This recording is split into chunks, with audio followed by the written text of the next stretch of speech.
Welcome to tonight's community conversation on belonging. I'd like to start off the program with our territorial acknowledgement.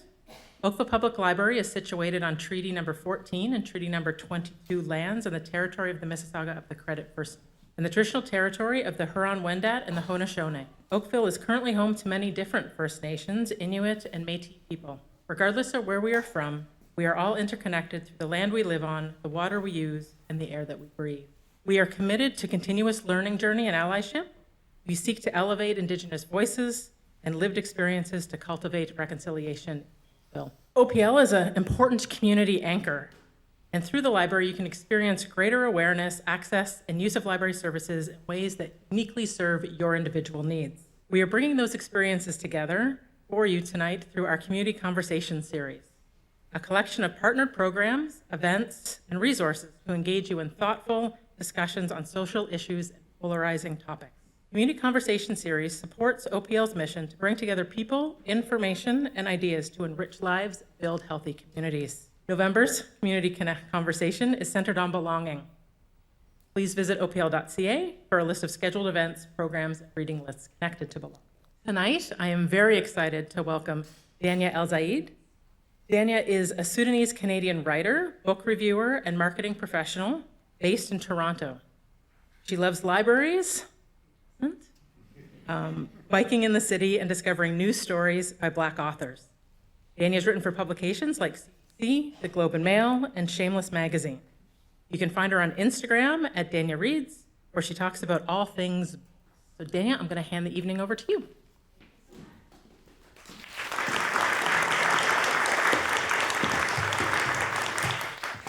Hi, everyone. Thank you so much for coming tonight.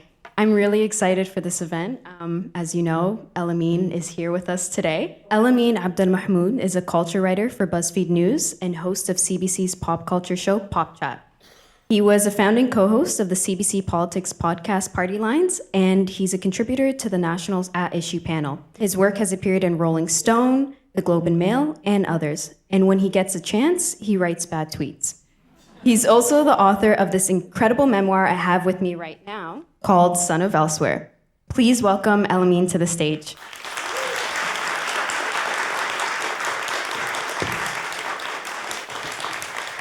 Hi. Hi. Hello. How are you? This is so nice to be here. I know. We haven't seen each other in a while. It's been a minute, I know. It's been a minute, yeah. But also, thanks for being here on this weirdly foggy night, like Tara said. Like, what is happening, Oakville? What is this? It feels like a fun entry point into a spooky movie, and I love that for us. Let's see where the night takes us. It's gonna be great. So the last time I saw you was at the Biblio Bash Gala for the Toronto Public Library Foundation, right? Yes. And your book wasn't out just yet, but it's been a couple months since then. You've been really busy on your book tour, doing lots of things, and you were also named as, well, your book was named as one of the top 10 nonfiction books for Indigo. Can we get a round of applause for that? Thank you. Of course. So how's it been in these last couple months for you? Surreal, I think is the word for it. The writing process for this book started in 2018, and the bulk of it was written in 2020, I would say. You guys remember the year 2020? Nothing happened that year, right? And for me, this book is forever sort of frozen as 13 different Google Docs that I revisit every once in a while. Everything that happened beyond that point has been just beyond my wildest dreams. And so to see the reception that it has gotten, the way that people have received it, the way that people have connected with it has been genuinely just like really moving to me in ways that I haven't processed fully yet. My therapist would say at all.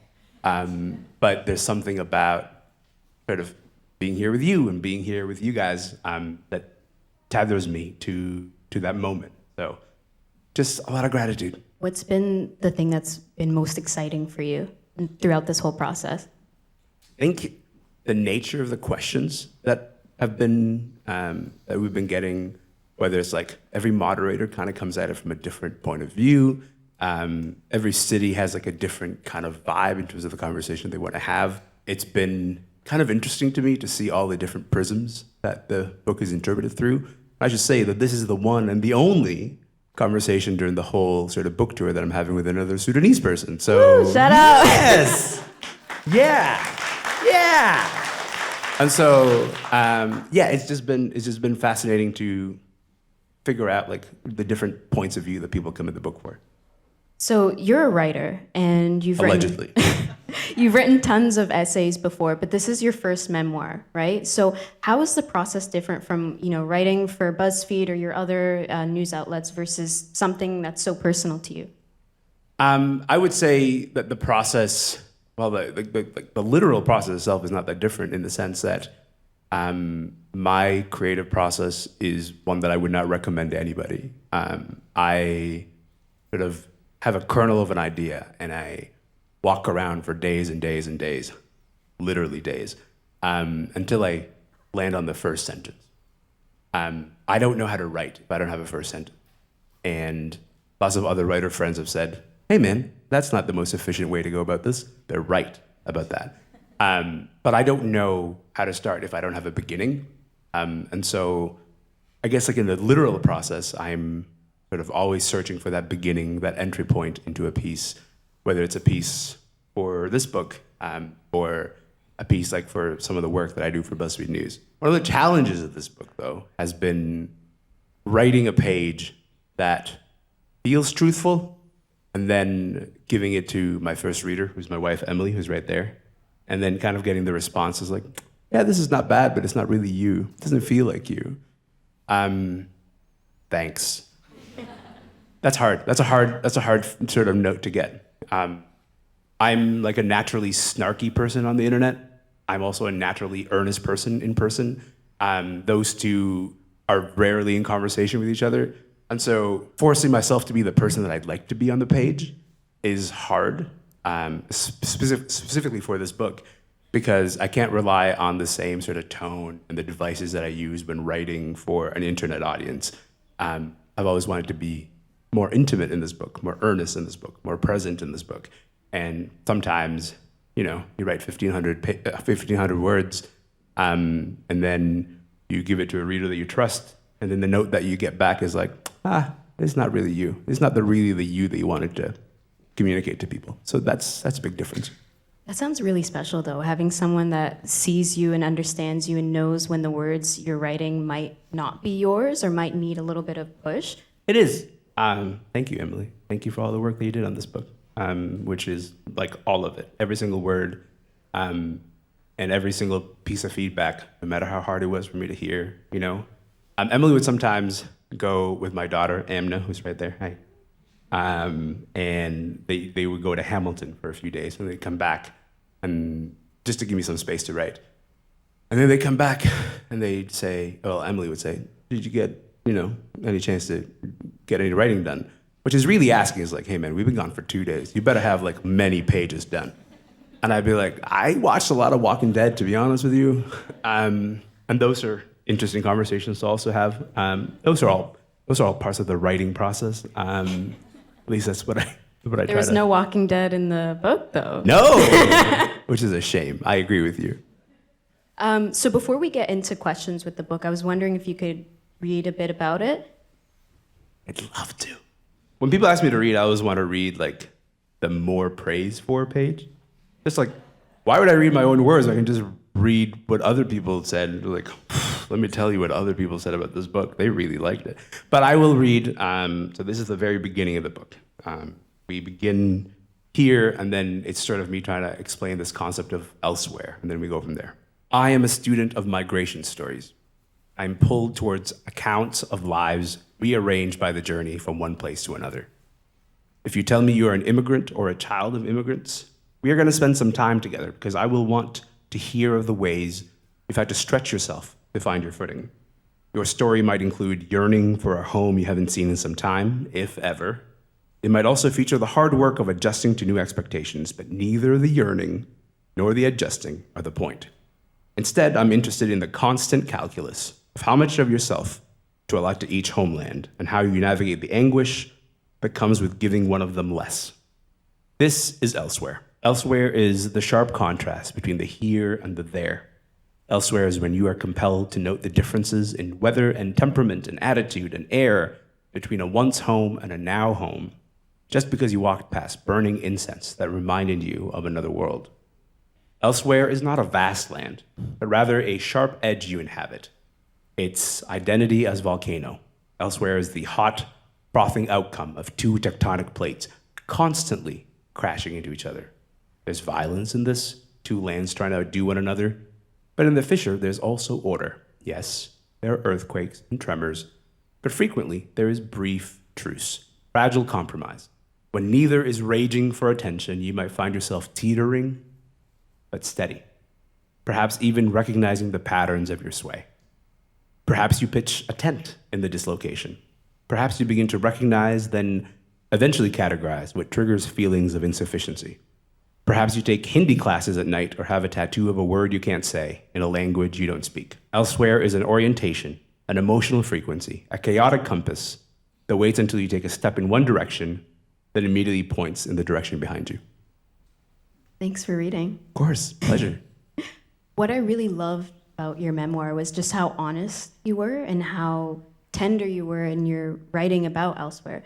It's a hard thing for immigrants and children of immigrants to kind of find a place where they belong. So I just wanted to give you your shout outs for that. Thank you. That's really kind. It's been amazing to sort of hear of the ways that the book is connected with people in that very specific way of saying, I was looking for a set of words that describes that relationship or that feeling or that emotion. And that has been just one of the most gratifying parts of having the book in the world. Another part of your book that I really loved was when you say, am I still hesitant to own that I am Black, still protective of aspirational proximity to whiteness? The short answer is maybe. The long answer is that I'm still discovering the ways I learned to hate myself. So you talk a lot about, Sudanese heritage and politics and literature and how that affected the way that you see your Blackness. And I think you did a really good job in explaining in simple terms for people who might not know about Sudan or about the complexities with that. Can you talk a little bit more about that? Yeah, for sure. So Sudan is not a straightforwardly sort of Black country. It's in North Africa, but its history involves a lot of mixtures between Arab tribes and African tribes. And the place where I grew up, I wasn't considered Black. My relationship to my skin color for the first 12 years of my life is that darker skinned people than me are Black. And me, I wasn't Black, I was Arab. That was how we understood ourselves. And then I came to this country and there was this inherited history of Blackness that was just kind of thrust upon me. Suddenly, I had to get to know the story of Blackness in a North American context. At first, I ran away from that. I ran away from that because it felt, the only Blackness that felt available to me at the time was a pop culture kind of Blackness. And by this, I specifically mean Ja Rule, personally. He did this. Ja Rule and Cisco. Those were the two people. And I think if I'd encountered different examples of Blackness right when I first came, I don't think I'd have this complicated relationship with that identity. But moving to Kingston, Ontario, and confronting those ideas of Blackness, and I grew up in a conservative Muslim home, we'd turn on the TV and be like, no, this is definitely not the thing that we want to associate ourselves with. And so having no other options, I disavowed that Blackness. And I spent a lot of time disavowing that Blackness. And so having this history of disavowal, I had to sort of make peace with being like, what does it mean for me to be Black here? What does it mean for me to be Black? And as you read in that little part, I don't have an answer for that, except for trying to connect to community and try to connect to other people who identify themselves as Black, try to broaden my own definition of what Blackness even means. I think, growing up, you talk about basically there's that one-dimensional view of Blackness, right? And that's something that still exists, like outside and even within the Black community too, right? It's like, oh, you don't know who that artist is. Oh, you haven't seen this movie or listened to the song. You're not Black enough, right? But it seems like we're slowly trying to step away from that and accept different versions of what Blackness could be. So you talked about Ja Rule as well.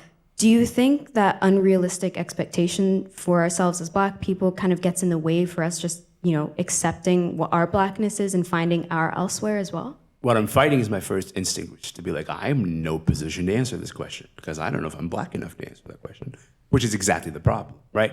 I think there is a sense to which we have to be in conversation with the fluidity of Blackness, with we inherited a certain definition of what it means to be Black in this country and in North America in general. And I've been fortunate enough to have a lot of examples of people who are rewriting that very specific story. The question is, how do you socialize that? How do you socialize that in a way that when someone comes at you in a way that is challenging your Blackness, you can stand up for yourself. You can sort of defend for yourself. And I say this sort of a bit esoterically, but this has happened for me in relatively recent examples. I wrote this piece maybe 3 weeks ago, about Kanye West, Kendrick Lamar, and Dave Chappelle. 3 people that I sort of looked up to as I was even trying to gain my own understanding of Blackness. And 2 of them have gone off the rails. And one of them is very complicated. That's Kendrick. And I love the work that all 3 of them have done. But also I see a lot to challenge. And that's what the piece was about. And a lot of the criticism I got for that specific piece was, well, you're not Black enough to challenge here. You're not Black enough to sort of have any kind of stakes in this. You don't have any literal skin in the game, because your relationship to Blackness is different than ours. In this case, African American readers specifically, saying you're Canadian, you're North African, get out of our conversation. You don't belong here. And you have to sort of look at your own history and at your own work and say, you know what, I have a claim for this. I have a claim to participate in the ongoing conversation of Blackness, and you have to reassure yourself of that. And then you have to call your therapist and say, is it okay if I do this? And my therapist is the gentlest Black woman on the planet. And she's like, yeah, of course you do. It's not that complicated. And that sort of anchors me in something, which is good. I still have moments like that as well. Growing up Sudanese, it was the same thing. You don't see yourself as Black. You see yourself as Muslim first or Arab, right? That's your whole identity. I came to Canada when I was 1, so I grew up here. I didn't have the same immigrant experience that you did, right? But it's still the same thing in Sudanese communities. And, everyone has their own experiences, but it's a little bit difficult to find where you fit in Blackness. Do you identify with Blackness? I do, but that's been a recent thing. It wasn't until a few years ago when I started doing my own research about Sudan and knowing about our African heritage and the history within Sudan that I was okay, I can kind of, relate to this a little bit more. But I think it takes, a lot of time to uncover those things. And that's exactly what you're doing in your memoir. And you're giving space for people also to feel that way that you felt, that I felt, that a lot of Sudanese people feel too, right? Yeah, you're describing this sort of suspendedness, right? I'm just that feels like an identity that I should be able to claim, but you can't quite yet. And you got to sometimes talk yourself into it, or say, well, why do I even want to bother with it if it's this complicated? But also there's a lot to be gained from access to that community, in the sense that you have a community to call your own. But it doesn't come easily. It doesn't come as easily to us as it does to someone who was born Black in a context of North America, that is from anywhere that isn't North Africa. You know what I mean? Somewhere, I don't hear, my Nigerian friends have the same kind of conflict, because even though they come from a different context, their Blackness kind of translates in a way that ours doesn't. So we have to kind of make a separate claim and sometimes defend that claim over and over. and even with family too, right? Yeah. Let's talk about family. Yes. So you talk a Do we little, have to? kinda. Okay.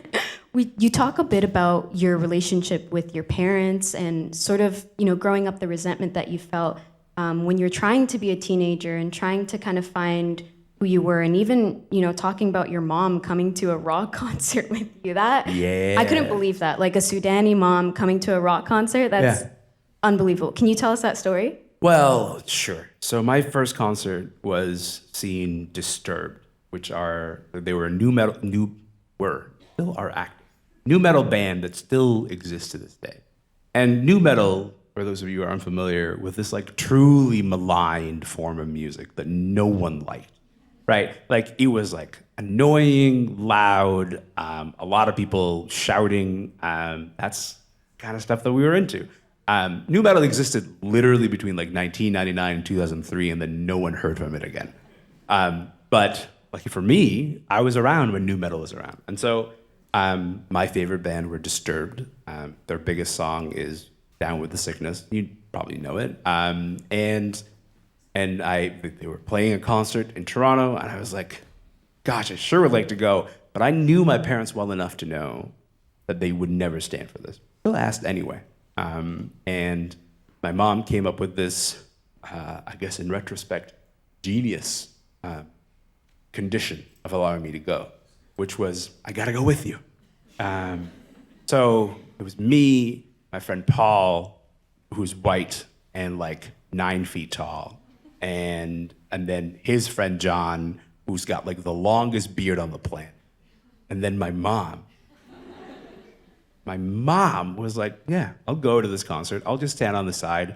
Just to like, honestly, she felt like the chaperone of the whole venue, right? Like, Security, the just making security- sure everyone exactly. was It's like, y'all behaving? Yeah. But then the moment that I sort of write in the book is about, well, my mom's here, and I know she has cookies in her bag, And so I sort of like exit the mosh pit briefly, and she hands me a cookie.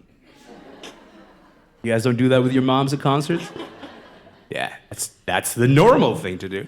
But it was her way of saying, you know what, if you must participate in this out of all subcultures, I'm going to keep an eye on you. And it honestly felt like really restricting in a way, but the cookie was good. I'm glad you had cookies. Yeah. So you do talk about that resentment that you had when you were growing up, but you also do, like in hindsight, understand why your parents were like that, and you talk about that, and you're really tender too. Can you tell us a little bit about how your relationship has changed now that you're in your 30s? The way you said in your 30s felt like an attack, and I don't know why. You're young. Well, it felt harsh, man. It's fine. 34, okay? It's fine. The book begins with some of the most difficult moments with my parents, but also ends with some of the most heartfelt, hopefully. Moments that kind of give them as people and as a presence in my life the kind of redemption arc that I feel they've had in my life, which is to say that as I got older and got to know the kinds of pressures they were under that made them act in certain ways, I try to render the difficult moments and the resentments and the pain of the earlier periods of time with as much accuracy as possible, while also hopefully leaving enough room so that by the end of the book you say, these are still good people doing their best. They're people who did the best with what they had during that period of time, and now they sort of know better, or they're trying to reach for better. And that was a hard balance to strike, because it was important to me that I don't write them as villains in this book. Don't see them as villains. I certainly don't right now. But there was a period of time when I did. There was a period of time when the tensions between us were difficult. And I wanted to be faithful and accurate to that, while also giving them the ending that I feel like we've arrived at, which is, conciliatory, it is redemptive, it is peaceful, it is something I'm really, really grateful for in my 30s. You talk about a really painful moment in your book when your dad didn't come to your wedding with Emily. And you talk about how, like, what Emily meant to you in those times. Can you tell us a little bit about that as well? How much can I say? It's probably one of the hardest moments in the book, and one of the hardest moments in the book to actually write. I wrote and rewrote that scene a lot of times because I just wasn't, to be honest with you, I wasn't comfortable with how my dad came off in that moment. I think I have a sort of protective instinct, and one of the things that I told my editor a long time ago when we started the development of this book was, there's a book I can write while my parents are alive, and there's a book I can write after they die. They're different books. They read different. They have a different sharpness in the storytelling. But that is our story. Our story is me standing in the parking lot of the Burlington Waterfront Hotel, not that far from here, which is where we got married in 2012, and calling my dad to say, hey, if you choose to leave now, you can still make it for the wedding. There's still a seat that is paid for, that is yours at this table. And having to hear from my dad that he's not gonna be coming. That was hard because I am naturally an optimistic person. I'm naturally a romantic person. I sort of wanted to believe, I naturally sort of wanted to believe in the ability of us to sort of bridge this gap in time for the wedding. Didn't work. And what makes me happy later on is that, as painful as that moment was, you also sort of get the reverse moment of that, which is a surprise of him apologizing. And my dad is not, how do I put this gently? He's like not an experienced apologizer. That's a good way to put it. He doesn't do that very often, but he sort of apologized completely out of the blue for the way that he treated me and treated Emily. And he was not in favor of our relationship. And he said, you know what, I was really stubborn and I missed out on some of the most beautiful parts of your life. Throughout all of this, I think the thing that sticks with me the most is something that Emily said, which is, sorry to make this specifically about you, that's okay. A lot of people ask, like, but why did she not have a really tense relationship with them? Was she angry with them? And she never was. At any point was Emily sort of ever angry with my parents. And the way that she explains it is, I know this is not about me, but you haven't had a chance to get to know me. So they don't have a chance to actually reject who I am. It's about their idea of the role that I play. And once they get past that, we're gonna have a great relationship. And not to out you too much, Emily, but like Emily's also someone who would consider herself somewhat of a professional daughter-in-law. Like she's so good at it, you know? Just in terms of just being like the gentlest person in the room always, the person who is taking care of people in the room always. And not having had the chance to do that, I imagine was hard on you, but also we got a chance to make up for that in spades. Thank you so much for sharing that. I know that was a difficult moment in your life and in the book as well. Thanks, of course. Yeah, thank you. So in your essays, you cover a bunch of different storytelling devices that helped you find out who you are. So you talk about E-Feds, you talk about the OC, you talk about new metal music as well. How did those help you express the challenging emotions that you had in your life when you were growing up? I sort of treated this society that I was plopped into as a bit of a puzzle, you know? So I arrived in this country in the year 2000, July 2000. And I started school in September of the year 2000. And everything was like a piece of the puzzle to try to understand, like, why are these people like this? I don't mean that disparagingly. I just like didn't understand much of what was happening around me. And so to me, like very early on, pop culture was not optional, was not frivolous. It was like a text to read. It was like, why is this lady singing about being like a bird? And what does that mean? And I would like to get to know you, Nelly Furtado, so you can explain this to me. And so I listened to the radio religiously. I memorized music videos because I was like, this is the stuff that people here consume. to just try to understand the universe I was plopped into. And so as a result, like when we mentioned things like the OC, when we mentioned things like wrestling, like I sort of treated them as keys to unlock the society that I was plugged into. And so my fandom was rarely chill about things. So like when I sort of got into something, you could understand everything there is to know about this. And that's, I sort of still maintain that to this day. You guys want to talk about The Walking Dead? We can do that if you want. And I like that about myself. I like that about myself because I think it's sort of given me the curiosity that I need to do what I do for a living now. So we're jumping a little bit here. Okay. But we're going back to Sudanese culture. Lovely. So there aren't a lot of books written by Sudanese Canadians that I'm aware of. But there are a lot from American Sudanese, people from Europe. There's Leila Boulala, there's Safia Al-Hilu. And I feel like there's a very distinct difference between the Sudanese Canadian experience and theirs as well. And I also felt during the book, there were a couple of moments where, you explain certain things within Sudanese culture with like an explanatory comma. Oh, yeah. And I know that's something that a lot of authors struggle with when they're writing about their own culture. So can you talk to us about your experience with that? Of course. I both hate the explanatory comma and understand its necessity. I think I'm I have a democratic bent, which is to say, I want the person in the room who knows the least, about the thing we're talking about, to be in the fold, to sort of just be a part of that conversation. And so sometimes there were parts in the book where putting an explanatory comma necessarily tells a Sudanese reader, oh, this isn't quite for me because this author feels the need to explain this concept. And if this book was for me, they wouldn't be explaining it. And I find that hard. I find that really hard because I'm trying to say, this book is still for you, but also I'm trying to bring people into the fold that might not necessarily engage with this very specific kind of material.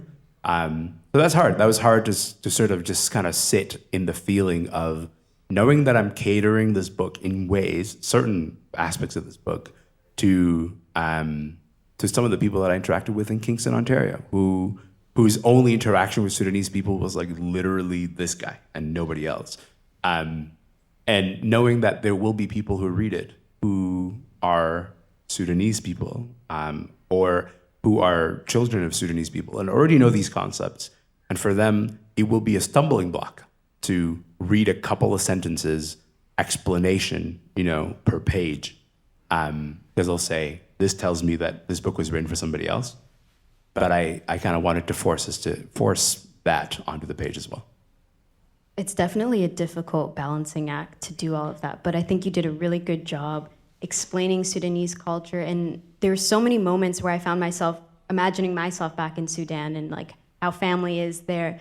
And I absolutely love those depictions.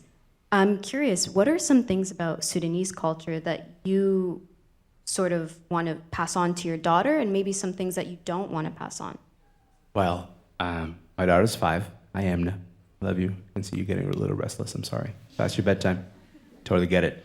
Pardon me? You can do a hug. Okay, come.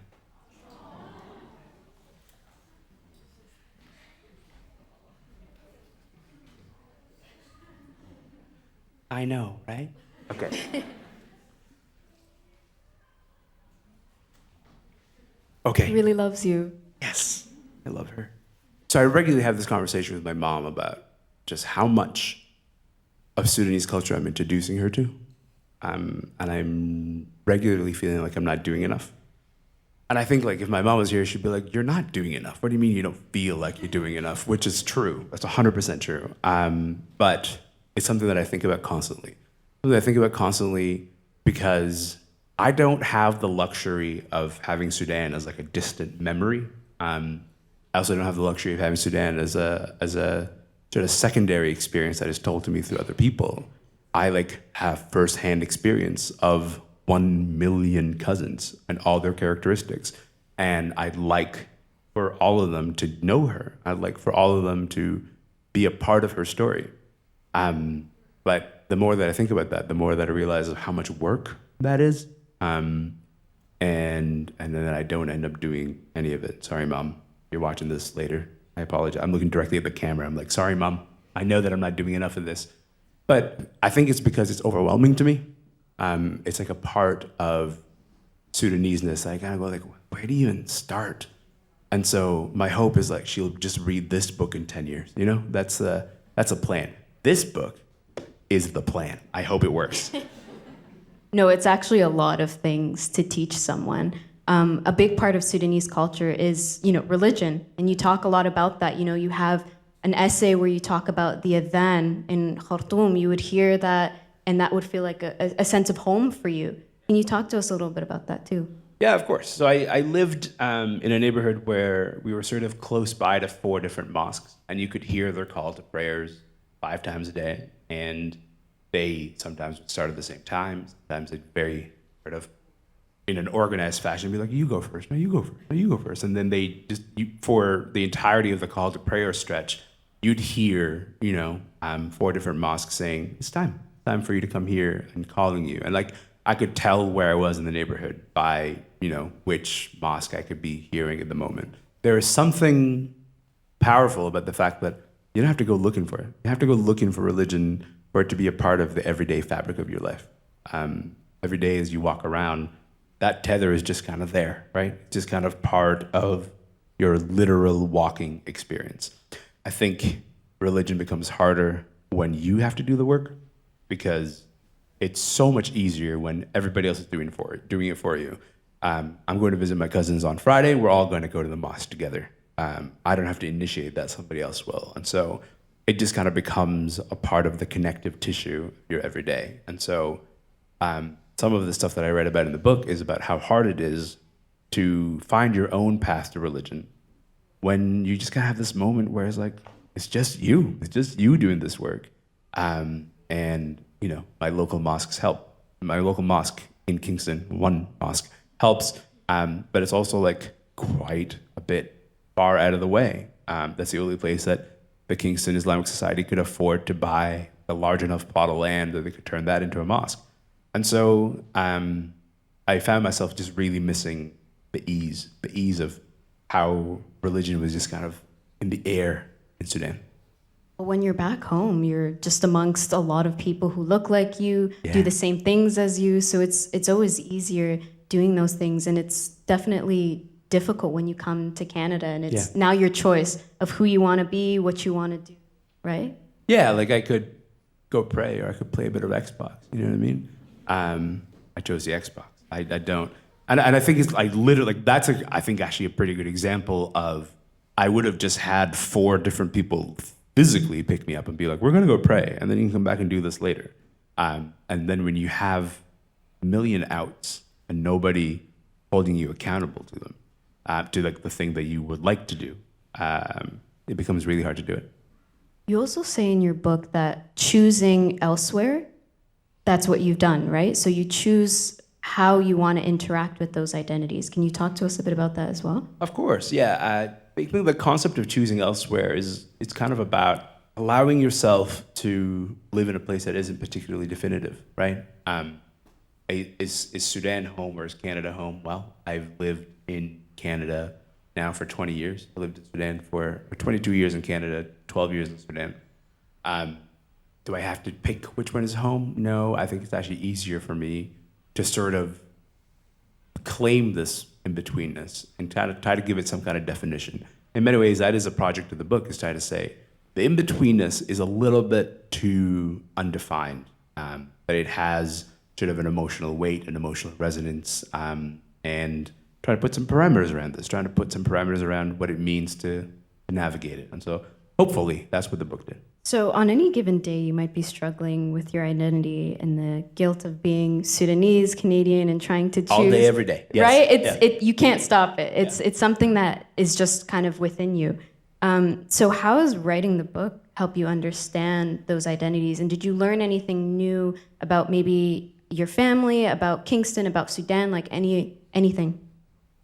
I was hoping that finishing the book would be the conclusion of understanding in a way, right? Of working through, and then at the end, as you're done, you kind of have few set principles, or at least I have a few set principles to navigate some of this suspension between identities. Like, here are the tools. But it kind of turned out, as I was finishing the book, that the book is really the beginning of that conversation. Like, I kind of lay out the work that I have to do, but a lot of it is like really hard work. And by this, I mean, you know, blackness, a conversation about blackness is probably a pretty good example of this, of writing 11,000 words about blackness to come to the conclusion that I'm just beginning my journey. I'm just beginning my journey of figuring out the ways in which I haven't claimed blackness and what that means or what that says about me. I'm a big believer in processing things before you write about them. There's a reason that like the most recent story in this book is like 7 or 8 years ago. I'm not good at sort of having something happen to me and then, you know, a few days later I write it and it's crystal clear, just because I'm someone who goes back and interprets and reinterprets events frequently.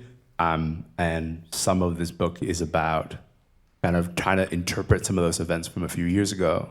And I'm still working through, I think, a new understanding of how people have interacted with this book, how they've told me it shaped their understanding of themselves. And hopefully in 6 or 7 years from now, I'll have something useful to say about that. Has your family in Sudan read the book or know of it? Listen, I don't even know if my family here has read the book. No joke, I have not asked them. I don't want to know. That's a bit of the deal that I made, is like, this book is gonna make an effort to tell with a lot of sensitivity the story of my parents. And that means leaving some difficult episodes out of this book, because I'm not ready, I think, to do them justice and say, yeah, I can tell you about this story, but believe me, it ends well. And so I wasn't ready to put some of those stories in there. But the price for that, I'm like, I don't even want to know what you think about this book. Don't even tell me. And so I've kind of avoided asking them if they've read the book. I think my dad has. My mom, every once in a while, will like flip to a page and find that it says mama, and she's like, and she'll kind of gently put it down. I think she will eventually read it, but also, I don't know, I get that it takes time. It's only been like 6 months. Definitely.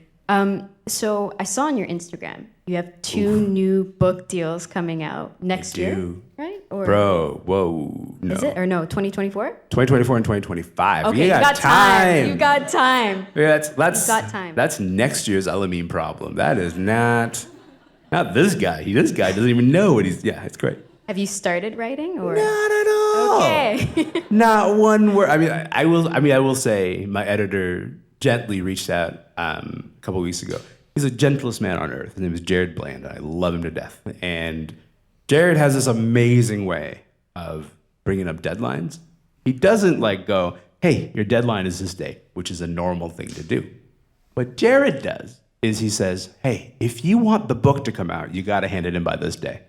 What is that? That's terrorism. That's what that is. Like, he's like, only if you want this book to come out. But if you don't, that's fine. You keep pushing it on. And so that was like the reason behind getting this book out on time, is him kind of coming up to me in the gentlest possible, friendliest possible way, just being like, this is it, man. We got to put our pens down. No more pieces. No more editing these pieces. It's got to be done. And he reached out for his earliest check-in possible a couple weeks ago. He was like, hey, we should like talk about the next book. But we got time. We got plenty of time. It's not due till the end of 2024, which means can't wait to start writing October 2024. It's gonna be great. Yeah, it's gonna be good. Can you share with us a little bit about the books? I'd love to. Right. So one of them is a nonfiction book. It's called Mentally I'm Here. And that phrase is a sort of a common internet meme that people use to express, like, you just gotta like share a picture of like, I don't know, like a disheveled Don Draper and you say, mentally I'm here, right? But for me, it's also like a kind of a perfect internet meme that tells us a lot about the ways that we've enmeshed our identity with the internet. So the book is about the internet. The book is about my relationship with the internet. It's about Very fitting. Yeah. It's about being too online, I think, and trying to figure out how to untangle yourself from the identity that you project online. So it's sort of a memoir, but not really, in the sense that it's about how I've developed as the internet has developed along with me. So like we, the internet and I, my good friend the internet and I, have kind of hit the same sort of age signposts at the same time. You know, I was of the Napster generation. Facebook literally came out the month that I arrived at university. You know, like so there's all these like kind of useful little life markers that also have to do with the internet and how the internet changed in the last 20 years. And so that's the next book. And then after that is a novel. And if anyone here knows how to write a novel, talk to me after, because I just kind of said, hey, can I write a novel? And they're like, yeah, you totally can do that. They should have more checks and balances than that. So that's like a 2 years from now problem. Can't wait. It's gonna be great. Very exciting. I'm excited to read both of them. Thank you. Thank you so much. So I think we'll go to some audience questions now. If anyone has any questions for Elamin. Don't be shy. Well, the question for folks who didn't hear is about the concept of elsewhere and when it sort of developed, and was it always with me, or did it kind of come around later? And there's two answers to this. The first answer is that the book title kind of came to me the same day that the concept came to me. We were on a streetcar, and this whole idea just kind of manifested itself. This son of elsewhere, and the original concept was, you know, I spent decades of my life disavowing certain parts of my identity, blackness, immigrantness, Muslimness, kind of trying to stay away from them. And when I pitched the book, the concept that came to me was, what do I owe to these identities that I kind of put on the shelf and said, I don't need you right now? Because it was an attempt to maybe apologize to them. So that's how that was born. But the way that the book is bookended, that sort of explanation of elsewhere, it's a bit of a sleight of hand in the sense that it's the first thing you read in the book, but it's the last thing that I wrote. The very last thing that I wrote writing this book. And it's because I just sort of needed to give emotional context to this idea that I'd just been exploring in 13 different essays. And so I wanted to kind of put a very clear definition. The initial intention of finishing this book was going to be like this lengthy essay where I get in a fight with James Baldwin about some academic concepts that he had. And it just wasn't working. It wasn't working as a conclusion to this book because the book is so emotional. And so my editor's advice was to go write something that is emotional. And this explanation of what elsewhere is a thing that got born out of that. Thank you for the question. Does anyone else have any? I think Amna has a question. Why did I put your name in my book? Good question. I like this question, Amna. It could be interpreted in a lot of ways. One of them is like, keep my name at this book, man. Because you're really important to me. Because there's a version of this that's going to be your story too, and you're going to get to know it one day. So I wanted it to be there for you when you're ready. Hope that answers your question. I can see that you're really sleepy also. That's also totally okay.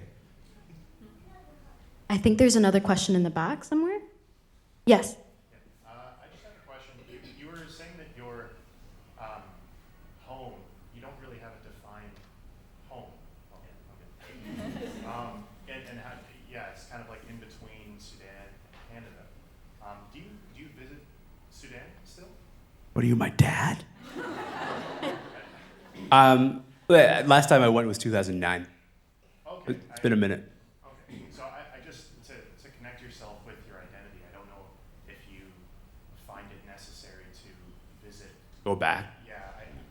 So I love this question. When I went back in 2009, my dad sort of put me through like Sudan school before we returned. He was like, here's how we behave and stuff. I was like, it hasn't been that long. Like I haven't forgotten what it's like. I know the music. I know how we talk. I know how we communicate. And I was prepared for this like deeply Sudanese experience.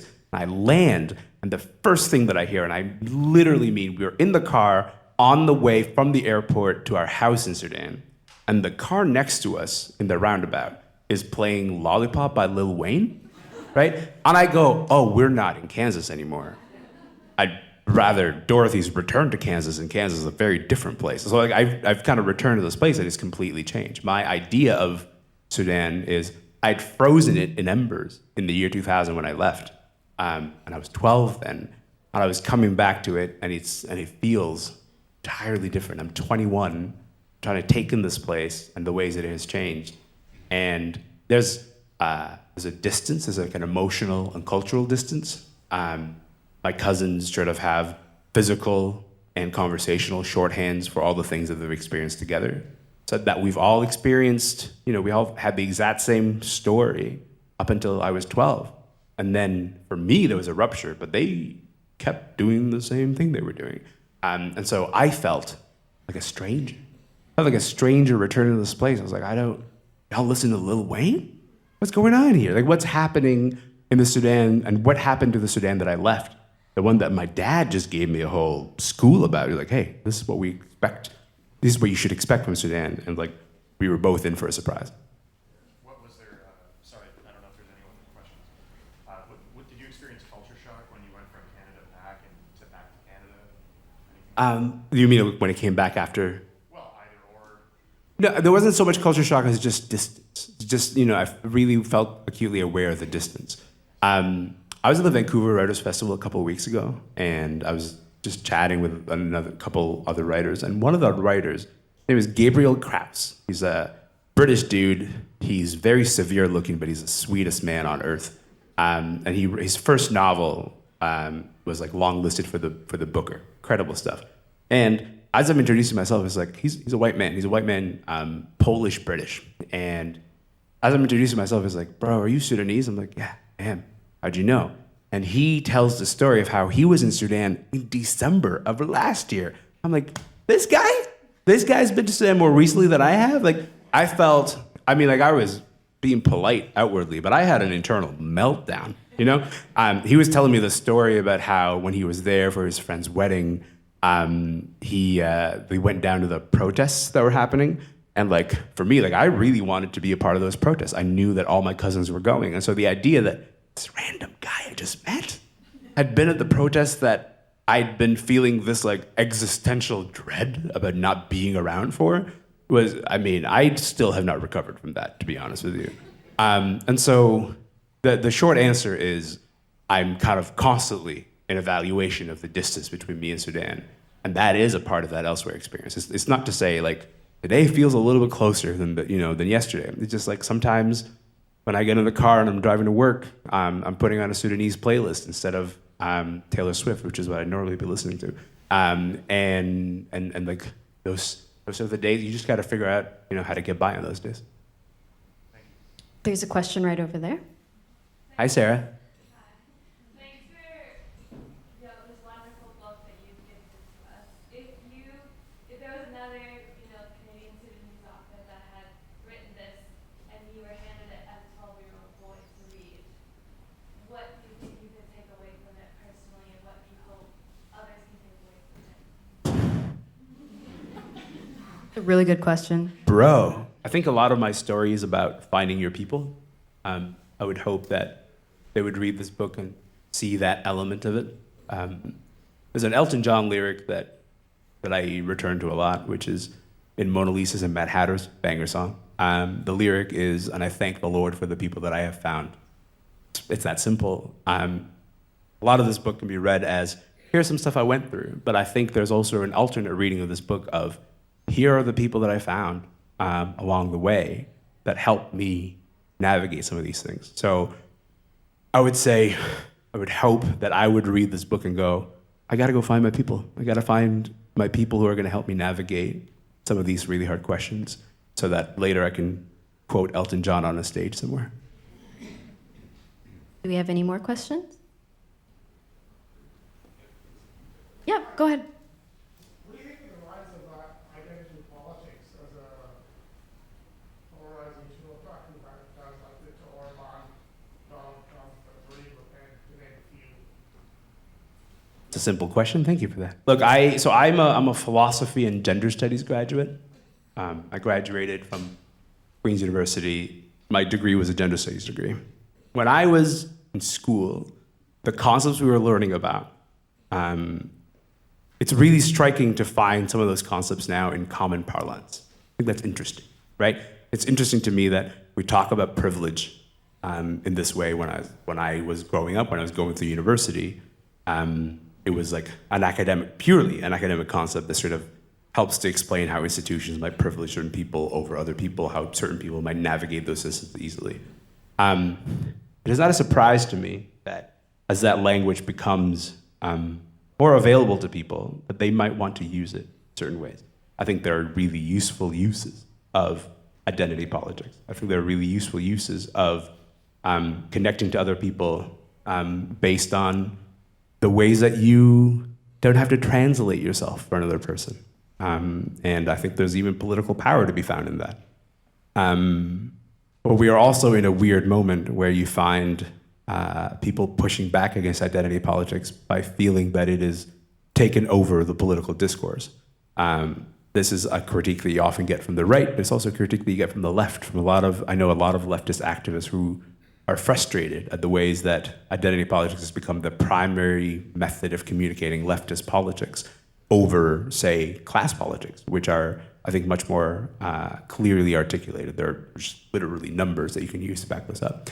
And so identity politics has kind of proven to be a very malleable tool, depending on whose hands it's wielded by. And we've seen it can be really dangerous in some people's hands. And it could also be a little bit disorienting in other people's hands. I hope that sort of answers your question. I was not ready for that one, so yeah. I think we have time for one more question. Yes? Yeah, I was wondering if your book has been published in Sudan, and if it has, what the response was.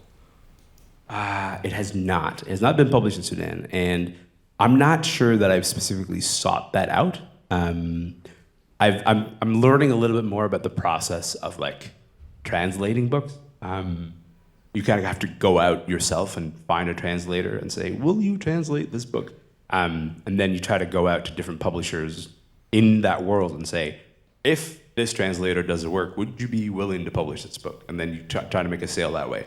And it feels A, complicated, but B, intimidating to me. I would never want to translate this book. I would not want to be, I speak Arabic with my parents every day. Well, my mom would be like, every day? You call once a week, dude. And I'd be like, right, Mom, sorry. I speak Arabic, but I don't, and I read Arabic, but I don't know if I have the facility to translate this work. And the reason I say that is because, as I talk about in the book, I really feel like my Arabic is frozen. It's frozen at the age of 12. I'm a little teenager when I speak Arabic. Even my tone of voice sounds young to me when I speak Arabic. I'm pleading, I'm asking for permission, I'm in negotiation mode. I'm not like a full adult when I'm speaking in Arabic. And so I don't know if I have the facility to translate this into Arabic. Would I want it to be? I think so. I think that'd be interesting to me. But I also have to imagine, if you live in Sudan and you read this book about what it's like to be Sudanese somewhere else, you might find it a bit, I don't know, a bit dramatic, like, oh, A little. these foreigners, they leave and they go, well, should I have left? I don't know. And maybe I want to avoid that part of the conversation. I don't know. So which is why I think part of me hasn't pursued this that hard. Thank you so much, Elamin, for Thank you. sharing with us everything about your memoir. I really appreciated you spending this time with us and talking to us about Son of Elsewhere. So if you haven't read it already, it's available at the Oakville Public Library, or you can buy at your local bookseller as well. Support local. Yes. So I think that's all the time we have for now. Thank you. Thank you. And thank you, Danya. Oh my gosh. Thank y'all. Thanks for being here.